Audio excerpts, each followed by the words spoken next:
Once, a young man faced a significant embarrassment on stage.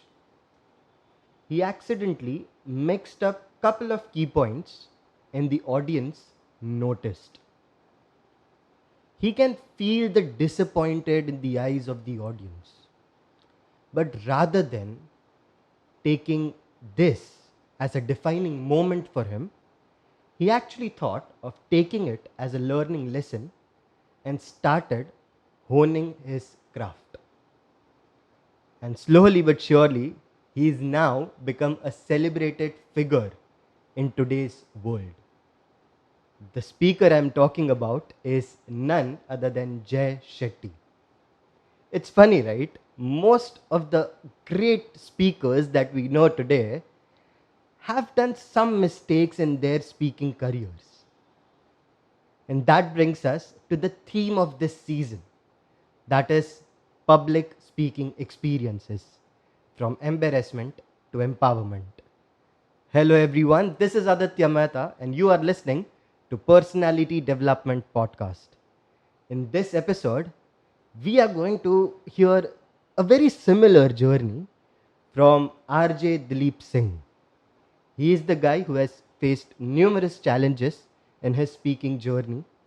And of course, now he is a more celebrated figure and he has mentored many individuals who are now thriving into the speaking careers.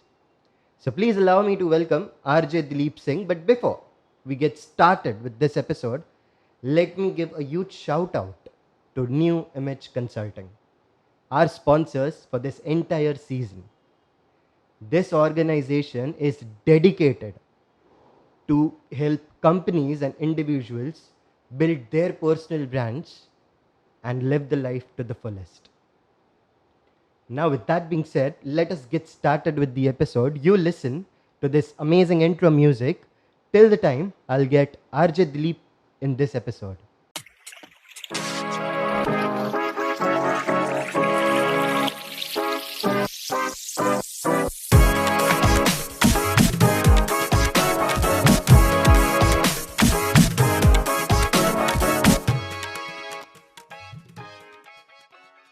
Hello everyone, welcome back to this episode. And as I've already mentioned, we have RJ Dileep Singh with us in this episode. Thank you so much आदि for having me here और मज़ा आ रहा है देख के कि बहुत अच्छा कर रहे हो और उम्मीद है कि और भी अच्छा करेंगे हम लोग Thank you so much, sir ji. सब आप ही की देन है. I mean, let me tell you this first. Dileep sir ji is my mentor as well for voice modulation and many more things. Actually, I'm becoming RJ. I'm on the journey to become an RJ, and he's mentoring me in that. So yeah, that's RJ Dileep sir for you. And sir ji, पहले तो क्या हाल चाल sir?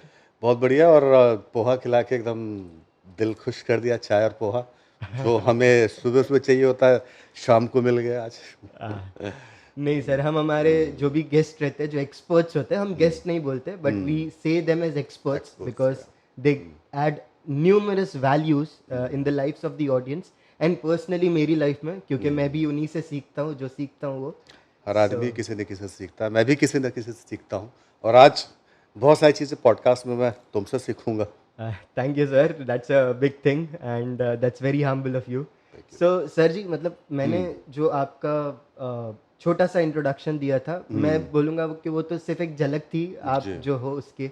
तो I would really hope that आप एक अपना detailed introduction और हमारे ऑडियंस को बताइए कि आप क्या चीज़ है. देखो, मैं चीज़ तो नहीं हूँ, मैं नाचीज़ हूँ और कहते हैं कि जब आप एक सफ़र की शुरुआत करते हैं तो उसमें बहुत सारी परेशानियाँ आती हैं. आप करना कुछ चाहते हो और यूनिवर्स आपको कहीं और ले जाना चाहता है. Right. और कभी कभी फैमिली और इस तरह के इश्यूज़ आते हैं कि आप जो करना चाहते हैं वो नहीं कर पाते.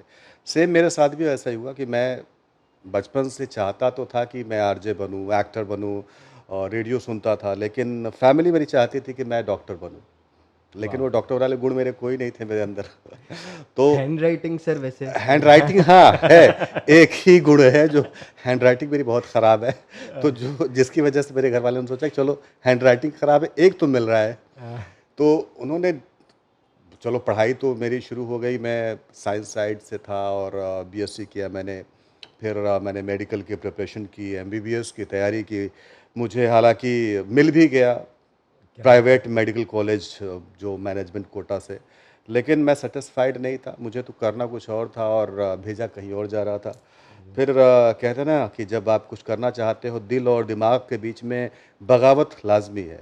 जी। तो वो बगावत मेरे अंदर थी हाँ। और कहीं न कहीं मैंने हिम्मत की, रिस्क लिया और छोड़ दिया। राइट। मैंने मेडिकल लाइन छोड़ दी और मैंने थिएटर करना शुरू किया और फिर एक लोकल न्यूज़ चैनल था जहाँ पे मैंने न्यूज़ एंकरिंग स्टार्ट करी।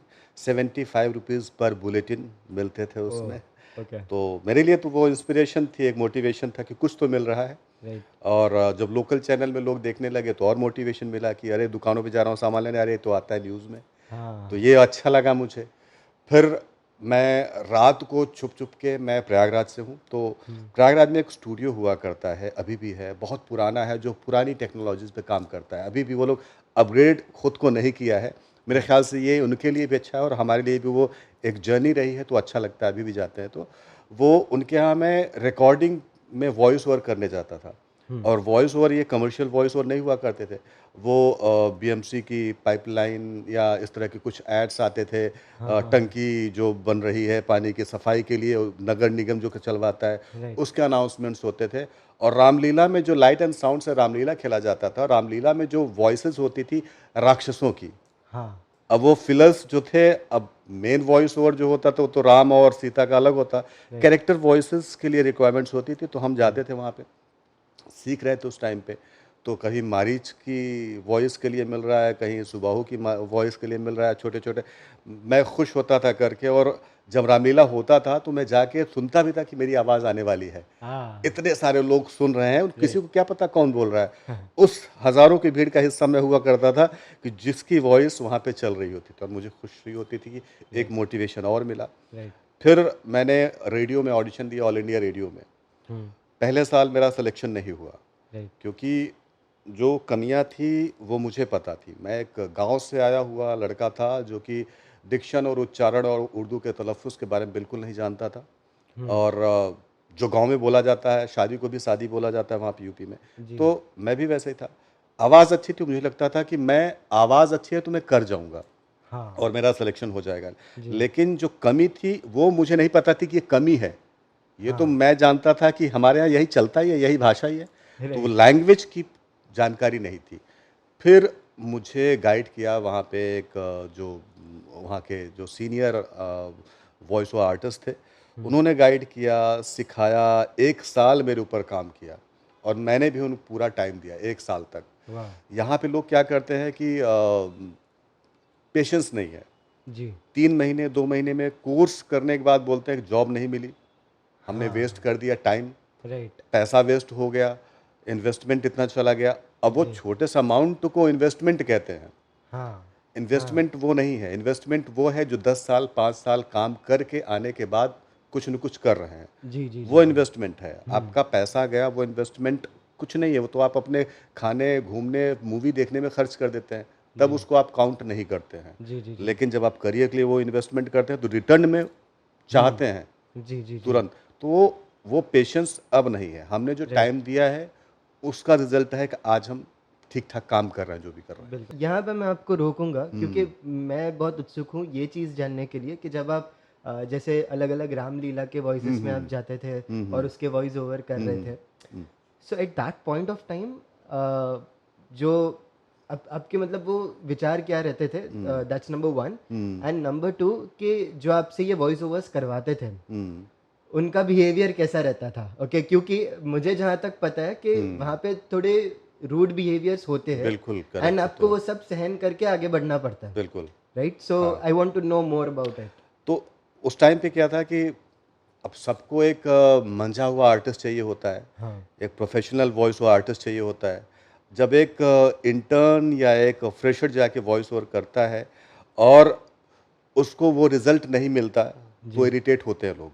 हाँ। कभी-कभी डाँट भी देते हैं, भगा भी देते हैं। हुँ। मेरे साथ उस टाइम पे तो वो चीज़ें नहीं हुई, क्योंकि जो संजय सिंह थे जिनके साथ मैं काम करता था, वो बहुत ही सपोर्टिव नेचर के थे। वो ओके। कह देते थे कभी नहीं कर पा रहे हो और थोड़ा-सा प्रैक्टिस करो, फिर आएगा। मेरे समझ में आ जाता कि ये सीधा-सीधा मना नहीं कर पा रहे हैं, लेकिन इनडायरेक्टली बोल रहे हैं कि अभी नहीं करना है तुम्हें। हाँ। तो मैं समझ जाता था, फिर वो चीज़ें सीखता था, फिर आता था, लेकिन मैंने छोड़ा नहीं। जी। उनके साथ प्रैक्टिस करता रहा, सीखता रहा, फिर धीरे-धीरे करके करने लगा काम।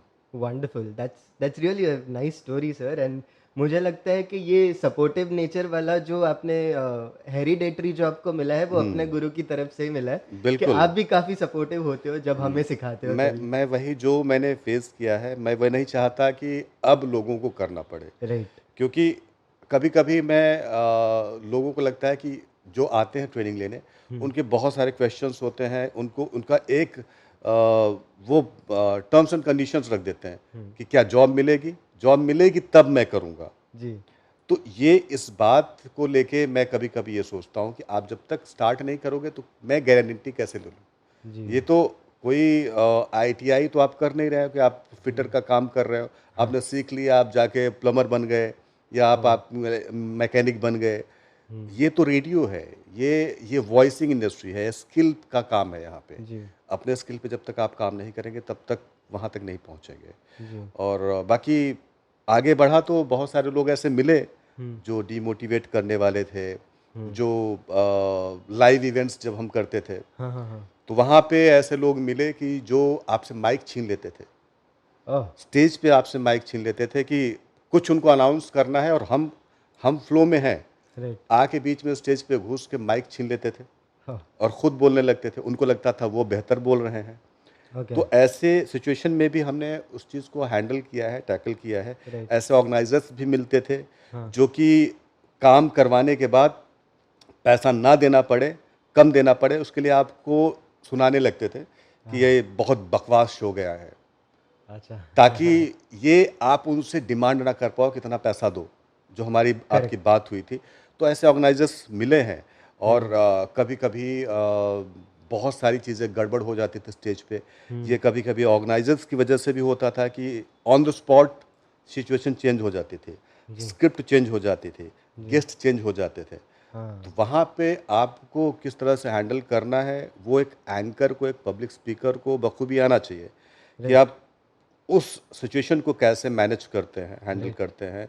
और कभी-कभी आप अगर शुरुआत अच्छी नहीं हुई, हुँ, फंबल किया, जी, उसके बाद आप ऑडियंस तरफ देखने लगते हैं कि हाँ, भाई अब ये हूटिंग करेंगे, राइट। अब ये आप खुद डर जाते हैं। हाँ, तो इसलिए जब भी हम जाते हैं स्टेज पे तो पूरी तैयारी के साथ जाते हैं, जी। ताकि हमारे पास वो तैयारी रहे कि अगर कुछ मिस हुआ है, हुँ, तो हमारे पास इतने सारी चीज़ें, इतने फिलर्स हैं कि उसको हम हैंडल कर सकें, पब्लिक जी, को एंगेज कर सकें जी। और आगे बढ़ सकें। सर इसमें मेरा एक सवाल मतलब एक एक किस्सा ज़रूर मैं सुनना हुँ, चाहूँगा, हुँ। ओके? जहाँ पे आपने बोला कि माइक छीन के खुद बोलने लगते थे। बिल्कुल, बिल्कुल। And has it ever happened to you as well? Yes, okay. हुआ है मेरे साथ। So can you explain that story as well if you can narrate that story, और आपने तभी हाँ। कैसे हैंडल किया वो चीज़ को? न्यू ईयर का टाइम था, न्यू ईयर होस्ट करना था 31st दिल्ली में हाँ, हाँ, हाँ। और क्राउड अच्छी थी और बहुत अच्छा शो जा रहा था। और कभी-कभी होता है कि जब आपके गेस्ट चेंज होते हैं तो अचानक अगर उनका नाम आपने नहीं लिया, हाँ, जो स्पॉन्सर्स हैं अच्छा। या जो जिनको लाके सामने चेयर पे बिठाया है, जो आपके गेस्ट हैं, उनके नज़र में वो बहुत बड़े गेस्ट हैं क्योंकि उन्होंने पैसा दिए हैं, करेक्ट। वो सेलिब्रिटी हैं उनके लिए। जी, शायद अगर हम गलती से उनका नाम भूल जाते हैं, तो फिर वो बात हमारे ऊपर आ जाती है, हमारी पेमेंट काटने लगते हैं। तो ओके, उस टाइम पे यही हुआ था कि मैं किसी स्पॉन्सर का नाम भूल गया बोलना। ओके।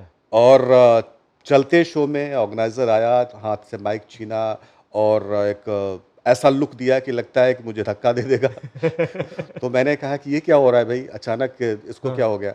आके 4-5 नाम गिनाए, उसके बाद मैंने माइक लिया, फिर बहुत काम होके मैंने उस सिचुएशन को हैंडल किया।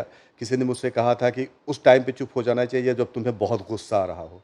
हुँ, तो मुझे गुस्सा तो आ रहा था, लेकिन मैंने अपने आप को कंट्रोल किया, चुप हो गया, शो को आराम से निकाला किसी तरह। बाद में मैंने बोला कि तुम्हारे साथ ज़िंदगी में दोबारा मैं शो नहीं करूँगा। तो उसी राइट। दिन से उसका नंबर ब्लॉक किया, मैंने कहा दोबारा इसके साथ काम नहीं करना है। बट सर वैसे ये ऐसी सिचुएशन में ऐसा होता है, ओके, मेरा जो सवाल है यहाँ पे हुँ, कि नॉर्मली हम ऑडियंस एक फ्लो चलता रहता है, तभी हम ऑडियंस के साथ कनेक्टेड रहते हैं, हुँ, ओके। एक फ्लो एक चलता रहता है कि जहाँ पे ऑडियंस हमें देख रही है कंटिन्यूअसली, हुँ, और वहाँ पे एक अच्छा फ्लो बन गया है और मैं ऑडियंस के साथ बातें कर रहा हूँ, it hmm, is literally that way. Hmm, hmm, पर जब भी ऐसा सिचुएशन आती है तो हुँ, आपका जो ऑडियंस के साथ कनेक्शन रहता है वो तो टूट जाता है। बिल्कुल। तो फिर आपने वो कनेक्शन कैसे बिल्ड किया, अगर आप उसके ऊपर थोड़ा बात करें तो? देखिए, एक आर्टिस्ट, एक एंकर या पब्लिक स्पीकर जब स्टेज पे होता है, तो गलतियाँ, फंबल हुँ, होना लाज़मी है, क्योंकि ये इंसान है, कोई एआई नहीं है। जी। तो हम गलतियाँ करते हैं, फंबल करते हैं, लाइव शोज़ में भी फंबल होते हैं, रेडियो पे जब हम जाते हैं तब भी कई बार फंबल हुए हैं। हुँ, जिसको, जब आर्टिस्ट है उसको कवर अप करना आना चाहिए जी, चीज़ों को। जी, उसके साथ बदतमीज़ी हुई है, फिर भी वो मुस्कुरा के चीज़ों को हैंडल कर रहा है, ताकि ऑडियंस पे इम्पैक्ट ना जाए वो, और राइट, ऑडियंस उससे कनेक्टेड रहे। और उस टाइम पे भी वो उसको इग्नोर करता है कि मेरे साथ कुछ नहीं हुआ है, ये तो जस्ट मज़ाक था। तो वो हाँ, उसको उस तरह से हैंडल करता है, राइट, और इग्नोर करता है उस टाइम पे चीज़ों को, और कवर अप करके आगे बढ़ता है। Nice, that's a great advice sir, hmm, okay. Hmm, hmm, but जैसे आपने अभी जो दूसरी बात बोली थी, हुँ, सॉरी, हुँ, तो हुँ, जब आप ऑल इंडिया रेडियो के लिए दिल्ली आए थे, हुँ, ओके, और आपने ऑडिशंस दिए थे, हुँ। एंड ऑफ कोर्स तभी मैं समझता हूँ कि आप तभी भी एंकरिंग तो कर ही रहे थे, हाँ, बिल्कुल। राइट? हुँ। सो कभी ऐसा कुछ हुआ है कि आपको एक एम्बैरेसिंग मोमेंट फेस करना पड़ा बिकॉज़ आप लाइन भूल गए थे या फिर थोड़ा ब्लैंक हो गए थे, and now you are like all fired up, अभी आप अंदर एक टेंशन में हो कि यार अभी मैं क्या करूँ? और हुँ। फिर वो सिचुएशन से आप बाहर कैसे निकले? अ, कभी-कभी स्टेज पे ऐसी गलतियाँ होती हैं, और माइक पे भी लाइव जब आप शो कर रहे होते हो, हुँ, तब भी ऐसा होता है।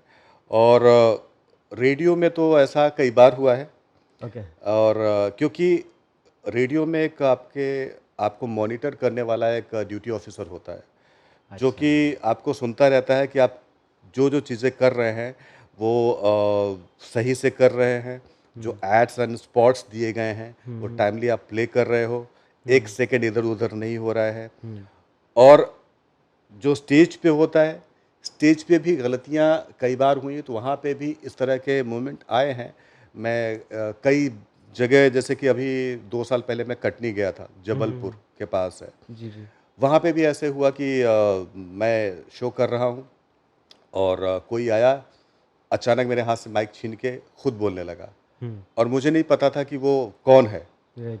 मैंने उनके हाथ से माइक छीना और बोला, जब आपको ही शो करना है तो आप कर लो, या फिर मुझे ही करने दो। राइट, तो उनको फिर शर्म आई, वो नीचे उतर गई। हाँ। तो इस तरह से चीज़ें हुई हैं। बहुत सारे वाक़ये हुए हैं, हुँ, लेकिन उस टाइम पे हमने बस यही किया कि सिचुएशन को हैंडल किया राइट, और आगे बढ़े। रेडियो में भी ऐसे हुआ है कि कई बार जैसे कि एड्स प्ले करना भूल गए, हाँ, ओके, कि स्पॉन्सर ने ऐड अपना उस टाइम पे चलाने के लिए दिया है, राइट। और हम फ़्लो में गानों के मूड में हैं, और गाना ख़त्म हुआ, उसके बाद बोलना शुरू कर दिए, बीच में ऐड प्ले करना था, राइट, वो चला गया। बाद में ड्यूटी ऑफ़िसर ने बुलाया, अच्छे से समझाया, 2 महीने के लिए बैन कर दिया। ओह! तो राइट, ये चीज़ें भी होती हैं कि राइट, आप रेडियो में ब्लंडर नहीं कर सकते, इन छोटी-छोटी चीज़ों के लिए आपको बैन किया जा सकता है। जी। या फिर किसी का नाम आपने गलत अनाउंस कर दिया, हुँ, हुँ, उसके लिए आपको बैन किया जा सकता है। या इसीलिए रेडियो पे हमेशा क्रॉस चेक होती है स्क्रिप्ट। जी, जो जी, भी आप जी। बोलने जा रहे हैं, पहले आप क्रॉस चेक कराते हैं अपने ड्यूटी ऑफिसर से, प्रोग्राम एग्जीक्यूटिव से, उसके बाद हम आगे ऑन हुँ, एयर जाते हैं। तो ऐसी सिचुएशन बहुत बार हुई हैं, राइट, और होती रहती है, सबके साथ होती है। इसलिए प्राइवेट एफ़एम में लाइव जाने से पहले 5 मिनट का एक टाइम ड्यूरेशन होता है, ताकि ओके, जो गलतियाँ हुई हैं उस टाइम पे ही एडिट की जा सके। Of course, of course. तो यहाँ पे वो होता था। ऑल इंडिया रेडियो में वो ऑप्शन नहीं है। अच्छा, ऑल इंडिया ओके, रेडियो में आप लाइव हैं तो लाइव हैं, 1 सेकंड का इधर-उधर नहीं है। Okay, wow! वहाँ पे आप फंबल करेंगे, आप अगर कुछ गलती करते हैं, उसके लिए हुँ, सीधा एक ही इलाज है, बैन कर दिया जाएगा। अच्छा, आप सुधार के आइए, चीज़ों को सीख के आइए फिर वॉव! से। that's really amazing, sir. ये और एक सीखने के लिए इंस्टीट्यूशन बहुत अच्छा है of course, of course, of कि कोर्स, मुझे बड़ी दिलचस्प बात लगती है आरजे के बारे में, हम्म, कि जहाँ पे हम लोग बातें करते हैं ना कि अरे 2 मिनट रुक जा, आता हूँ, 5 मिनट रुक जा, 10 मिनट रुक जा, रेडियो में वो चीज़ सेकेंड्स में होती है. सेकंड्स में होती है. Okay, and that is something which is really outstanding, क्योंकि उससे उससे मुझे कई बार एक वाकया याद आता है जी, कि अक्सर जब गाना प्ले होने के बाद हमारे पास 2 मिनट बचते हैं ना, हाँ हाँ तभी हमें टॉयलेट जाने का मन करता है. स्टूडियो में जब होता, अब उस टाइम पे अब डर लगता है कि अगर वहां से गए अगर ना लौट पाए तो ज्यादा right, टाइम right. लग गया तो. Of अब course. उस वजह से आदमी ये जो बिहाइंड द सीन स्टोरीज हैं, जी ये लोगों को नहीं पता है कि आरजेस के साथ प्रॉब्लम क्या क्या होती हैं. जी जी जी जी. एक बार ऐसे मैं न्यूज़ एंकरिंग लोकल चैनल की बात बता रहा हाँ, हूँ हाँ. कि मैं चेयर पे बैठा, कैमरा लगा, उसके बाद जैसे ही स्टार्ट हुआ शूट, सीट नीचे चली गई, चेयर नीचे चली गई, अरे वो फ्रेम से गायब एंकर. तो ऐसे ऐसे होती हैं चीज़ें जो कि लोगों जी. को नहीं पता होती हैं. जी जी और रेडियो में तो अक्सर ऐसा ही होता है कि हम जब लगता है कि 5 मिनट का गाना है और मुझे इसके पहले बोलना है, बोल के गाना प्ले कर दिया, सॉन्ग प्ले करने के बाद हम सोचे कि बस पास में ही वॉशरूम है, दौड़ के जाएंगे, आ जाएंगे, तब तक ये डर रहता है कि नहीं पहुंच पाएंगे तो ब्लंडर हो जाएगा. ब्लेंडर हो इस वजह से 1 घंटा 2 घंटा लगातार बैठना पड़ता है. ओह वाह, तो ये सारी चीज़ें होती हैं. wonderful audience, you are getting some really great insights on this podcast. Okay, तो मैं ये उम्मीद करता हूँ, मैं ये हर पॉडकास्ट पे बोलता हूँ कि जब आप ये पॉडकास्ट को सुने, हम्म, कोशिश कीजिए कि एक बुक और पेन के साथ बैठिए and listen to this podcast quite intentionally, and that intention should be to learn something new, right? So मैं उम्मीद करता हूँ कि आप एक बुक और पेन के साथ बैठे होंगे. Okay, so coming back to you sir. Okay, आपने बहुत सारे दिलचस्प कहानियां तो बताई है. Okay, and I am really excited to know more right now. Okay, तो आप एक आधा समझो, जब आप ये सब चीज़ों से गुजर रहे थे, ओके, ये रेडियो अड्डा का प्लान आपके माइंड में कहाँ से आया? ओके, ये मुझे ज़रूर जानना है. बहुत बढ़िया सवाल है क्योंकि ये पता होना चाहिए लोगों को. और एक कहानी शायद किसी को नहीं पता है, मैं उस पे एक सीरीज़ का प्लान कर रहा हूँ. मेरी लाइफ जर्नी से रिलेटेड है वो कि 2011 में मैं कोमा में था. फॉर 15 डेज़ मैं ज़िंदगी से लड़ा और मेरे लाइफ के 15 डेज़ गायब हैं पन्नों से. ओके, तो वो ब्लैंक 15 दिन एक सीरीज़ में हम लेके आने वाले हैं और जिसका नाम है रिकेट्सिया. ओके, रिकेट्सिया एक डिजीज़ है जो फैटल डिजीज़ है, जिसमें मल्टी ऑर्गन फेलियर होता है ओके, और उसमें आपको वेंटिलेटर पे रखा जाता है और आप बचने के चांसेस तो नहीं होते. मैं दूसरा पेशेंट था इंडिया में जो इसको बचाया जा सका है और मैं रिसर्च का उनके लिए सब्जेक्ट था. सेल्फीज़ ली गई बाद मेरे ठीक होने के बाद. क्या बात है. मैक्स दिल्ली नाम ले रहा हूँ लेकिन इसका पैसा लेना मैक्स से. तो Of course. उसके बाद जब मैं दिल्ली से मुंबई आया 2015 में मुझे एक फ़िल्म मिल गई थी एज अ लीड. मैंने उसमें काम किया था. वो 45 डेज़ शूट बिहार में चला था, रक्सौल और मोतिहारी में. वो एक रियल लाइफ स्टोरी थी. मेरे कोमा में आने के बाद मैं ठीक हुआ कि अब मुझे फिर से कुछ करना है.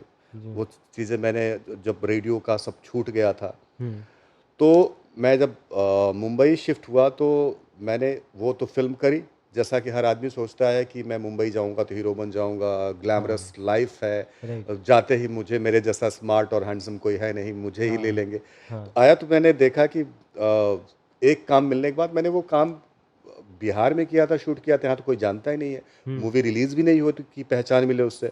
राइट.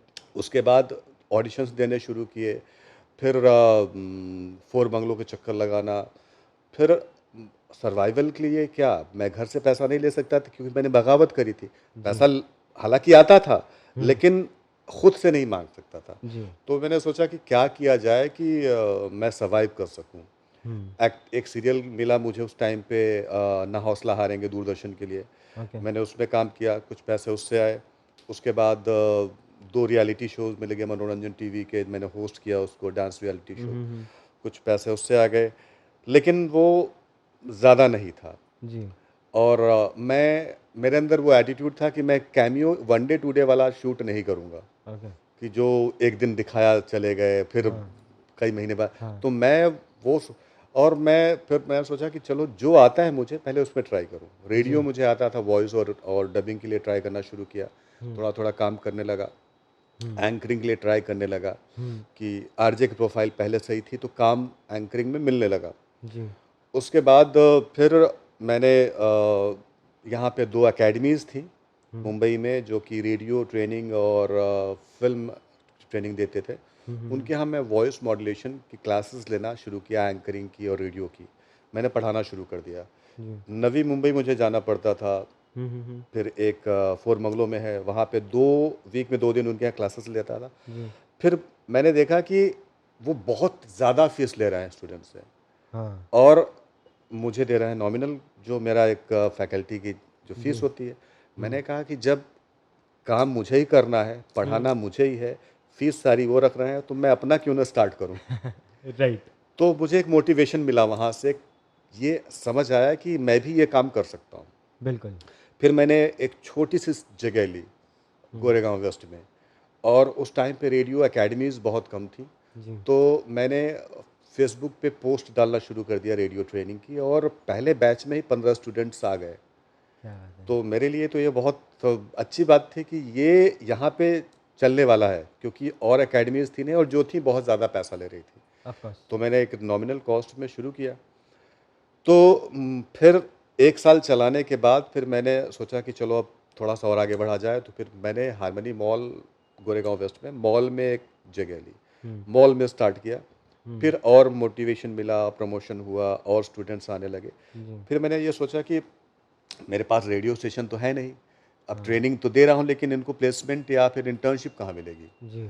तो मैंने फिर रेडियो अड्डा 2019 में मेरे दिमाग में एक कॉन्सेप्ट आया कि इनको ट्रेनिंग के साथ इंटर्नशिप भी दी जाए, ताकि ये ट्रेनिंग लेके हमारे ही प्लेटफॉर्म पे काम करें, प्रैक्टिकली उनको नॉलेज मिले और सीखें। तो फिर 2019 में ऑफिशियली रेडियो अड्डा लॉन्च किया, जिसमें कि सारे सेलिब्रिटीज़ को इनवाइट किया, और हुँ। अच्छा खासा वहाँ पे गैदरिंग हुई, लोग आए।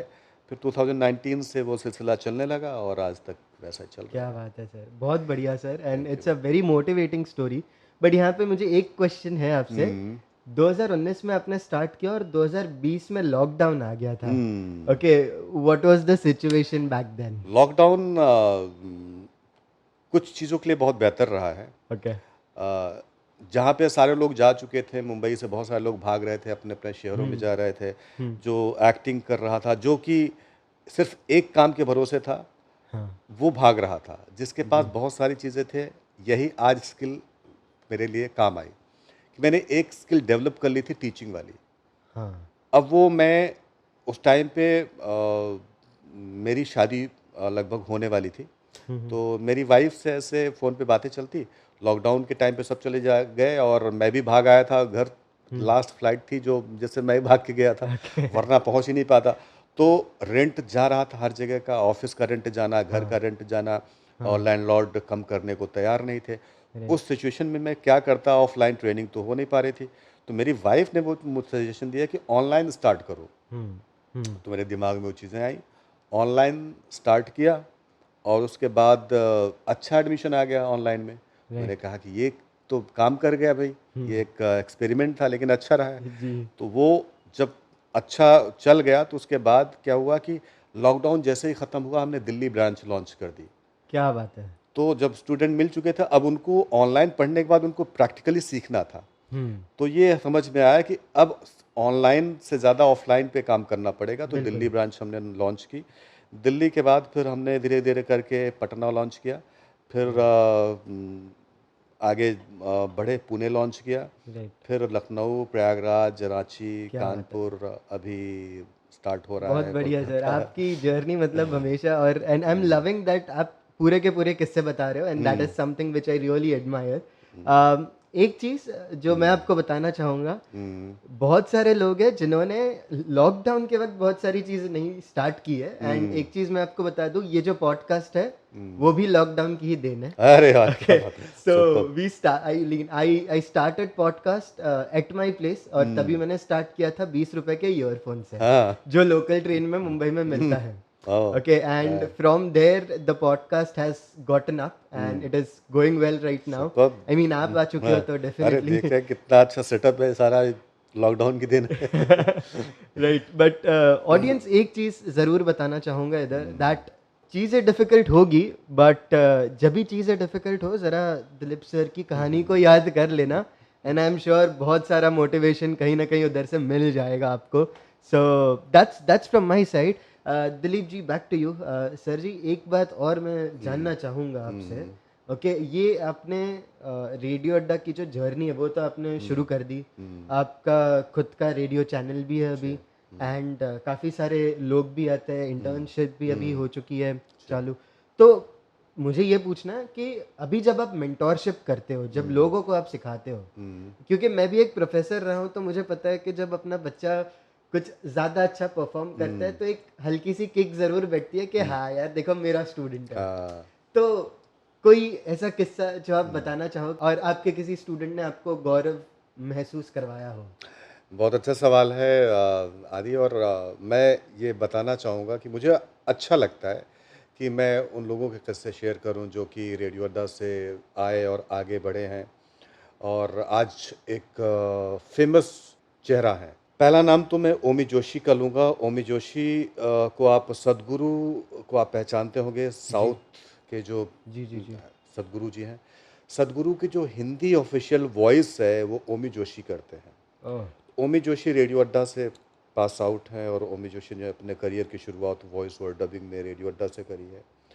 वो हैं, उनको देख के लगता है कि मिलियंस फॉलोअर्स, मिलियंस व्यूज जा रहे हैं, लोग सुन रहे हैं सद्गुरु को। जी उसके बाद हम देखते हैं कि हमारे ही बीच का एक स्टूडेंट है, जो था अभी, बहुत ही अच्छा डबिंग आर्टिस्ट है, पंकज जी। रत्ना, जो कि साउथ की फिल्म्स में main voice over, main dubbing artist है, जो कि कई हीरोज़ की वॉइस वहाँ पे करता है वो। राइट। और मुझे जब मैं पहचान जाता हूँ कि ये तो पंकज की हाँ आवाज़ है, क्योंकि मैंने ट्रेन किया है। जी जी जी। और एक काशिनी गुप्ता है जो कि कोलकाता से लॉकडाउन के टाइम पे उसने ऑनलाइन ट्रेनिंग ली थी। और यही होता है ना, जिसके अंदर जोश और जज्बा है सीखने का और कुछ कर गुजरने की चाहत है, वो कुछ न कुछ कर लेगा। बिल्कुल जो लोग शिकायतें लेके पैदा हुए हैं वो शिकायत ज़िंदगी भर करते हैं और अपने आप पे काम नहीं करते हैं। बिल्कुल। तो उसने अपने लॉकडाउन में बिना मशीनों के, बिना इक्विपमेंट्स के उसने सीखा। हम्म एक इंजीनियरिंग स्टूडेंट था वो, इंजीनियरिंग हम्म। का बंदा था वो, राइट। लेकिन साउंड एडिटिंग उसको आती थी, साउंड इंजीनियर था वो। हम्म। वॉइस पे भी काम किया और आज अपना स्टूडियो उसने सेटअप किया है कोलकाता में। उसके अंडर में 20 लोग काम करते हैं वहाँ पे। क्या बात है। डबिंग का पूरा हिंदी टू बंगाली पूरा हम्म। काम उसके पास है। हिंदी टू इंग्लिश पूरा काम है। Bengali to English, Bengali to Hindi पूरा काम उसके पास है। वो कोलकाता में बैठ के ही लाखों रुपए कमा रहा है और दूसरों को भी जॉब दे रहा है। तो बिल्कुल। ऐसे लोग भी रेडियो अड्डा से जुड़े हुए हैं। कुछ हम्म टीवी एंकर्स हैं, हम्म। कुछ लाइव स्टेज एंकर्स हैं जो कि जी। होस्ट करते हैं, कॉर्पोरेट हम्म। शोज होस्ट करते हैं। उसमें से कई लोग हैं जो कि बहुत अच्छा कर रहे हैं। दीपा कटारिया हैं, गुजराती हैं। जी। गुजराती की जितना पॉडकास्ट है, वॉइस ओवर है, वो गुजराती में वो करती हैं। बिल्कुल। उसके अलावा एक और स्टूडेंट है, मैं उसका नाम भूल रहा हूँ, ऑफ लेकिन कोर्स। एंकर बहुत अच्छा है। और वो आजकल बहुत बढ़िया काम कर रहा है, लाइव बिल्कुल। एंकरिंग कर रहा है। तो बहुत सारे नाम हैं जो कि बहुत अच्छा कर रहे हैं। नाम ऐसे याद करूंगा तो बहुत सारे आएंगे, लेकिन लंबा हो जाएगा वो, लंबी फहरिस्त। राइट। क्योंकि अभी रेडियो सिटी और रेड एफएम में यहाँ पे 2 लोगों का सिलेक्शन हुआ है मुंबई में ही। क्या बात है। रेड एफएम में हमारी ही स्टूडेंट सताक्षी काम कर रही हैं as an okay. Producer, as RJ. तो यहाँ पे काम कर रही हैं। राइट। और दिल्ली में भी काम कर रहे हैं। हम दबीर हमारा ही हम्म। स्टूडेंट है जो कि उन्नाव में वहाँ पे एज अ चैनल हेड बन के गया है रेडियो स्टेशन में। क्या बात है। तो बड़े बड़े, मतलब मुझसे हम्म। भी अब वो कुछ ऐसे आर्टिस्ट हैं जो मुझे काम देते हैं। अरे क्या बात कि है। सर मेरे पास एक आया है, ये आपके लिए काम है। मैंने कहा ये तो अच्छी बात है, देखो तुम सीख के मुझे काम दे रहे हो। राइट। तो वो खुशी होती है उनको देख बिल्कुल के काम बिल्कुल, कर रहा एक है। एक यहाँ पे आपके साथ पॉडकास्ट भी कर रहा हाँ, है। अरे हाँ। नहीं नहीं, जस्ट किडिंग। नहीं, नहीं, नहीं, बहुत अच्छी बात है कि आज अ, मुझे तो खुशी होती है कि बुलाया मुझे इस पॉडकास्ट पे, और मैं तो हर जगह शेयर करता हूँ कि देखो एक एग्ज़ाम्पल सेट हो जाएगा, जो हमारा जो फ्रेम बनता है, जो सक्सेसफुल टीम का, उसमें एक नाम अरे आदि का भी। धन्यवाद, धन्यवाद सर, धन्यवाद। So thank you. Shout out to all the students of radio Adda on this podcast. So जितने भी लोगों का नाम लिया, make sure to subscribe to this channel and click on that bell icon. अभी आपको सारे एपिसोड सुनना है। Thank you so much thank you. Sir. We are now on the verge of ending this episode, okay, and काफ़ी अच्छा लगा आपसे बात थैंक यू करके। सो मच, मुझे बहुत अच्छा लगा। एक चीज़, आखिरी चीज़ शायद मैं पूछना चाहूँगा, अगर लोग आपके साथ जुड़ना चाहते हैं, if people wants to connect with you and they want to find you on the internet, कहाँ जाए और कैसे करें?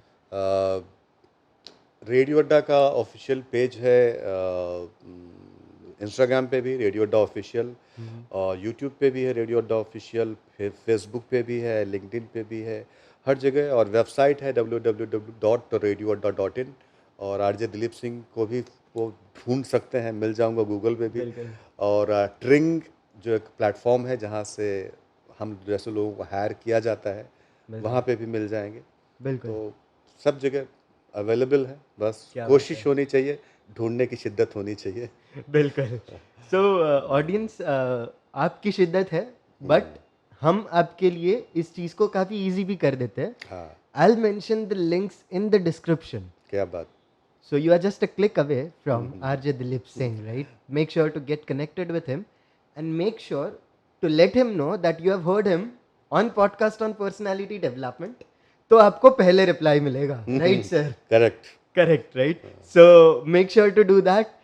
With that being said, sir, thank you so much. आपने थैंक यू अपना सो मच वक्त आदि। निकाल के आप ये पॉडकास्ट का हिस्सा बने। ये हमें मेरे बहुत लिए ही बहुत खुशी हुई। खुशी की बात है कि हमेशा मैं सबका इंटरव्यू और पॉडकास्ट करता हूँ। लोग रेडियो अड्डा पे बोल रहे थे कि आपका इंटरव्यू करते हैं। मैंने कहा मेरे चैनल पे ही मुझे क्यों इंटरव्यू करोगे? मुझे कोई और बुलाए तो मुझे मज़ा आएगा। तो आज बुला लिया। बिल्कुल। एंड आप मानिएंगे नहीं सर, आई एम श्योर मैंने बहुत लोगों का पॉडकास्ट डेब्यू किया है, and I am very happy कि मैंने आपका भी एक podcast thank you so debut किया मच, है। बहुत मज़ा So आया। thank you so thank much, you. sir, and it was really a pleasant time which I spent over here talking with you. And guys, that's it. Thank you so much for listening to this episode. If you feel that this episode and this podcast adds value in your life, make sure to share it with your loved ones as well. This is Aditya Mehta along with RJ Dilip Singh signing off from this episode. See you in the next one. Till then, peace out.